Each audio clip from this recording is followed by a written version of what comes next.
Well, I'm a bit like John in that I'm fed up with reading about all these parties, and I think the crucial thing for me is there's only one that the Prime Minister himself is actually personally was there.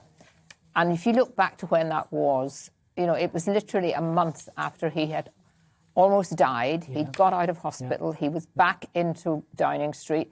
I'm quite clear that probably he did get asked to go down and thank some of the staff. Now, what people don't realise, or I think they don't realise, is Downing Street's not a little house with a few people in it and he's in the top flat. It's a huge complex, that goes right through into the Foreign Office, links right through hundreds of civil servants working. It's a civil service building. It's a civil service building. Are we really saying that whoever is responsible for, GBNews here is responsible for the work and the ethics of every single person who works here?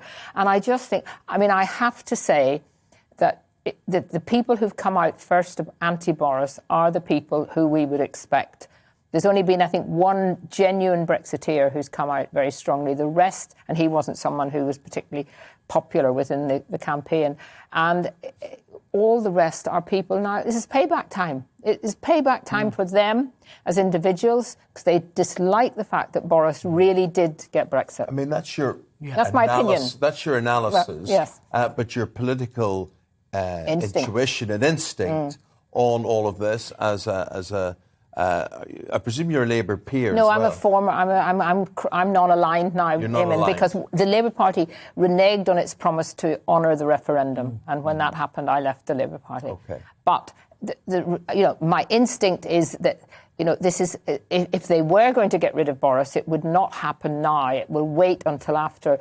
The May elections are really important. How people do that. Because who's going to take the blame for that? You stand back, see what happens. Yes, then obviously there is something concrete. But people, I think out there around the country, I genuinely don't think people feel as angry about this.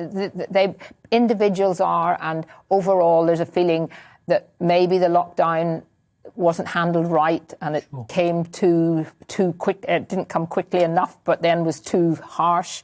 And I think then, I think the average person out there reading all these papers today will be just thinking, look, this has got to end. And I'm not sure that the way to end it, and I certainly don't think, is that Boris will go. I think they will not get 54 MPs unless the Sue Gray report comes out with something that is completely new and damning. Yeah. I genuinely think that Boris Johnson will still be Prime Minister because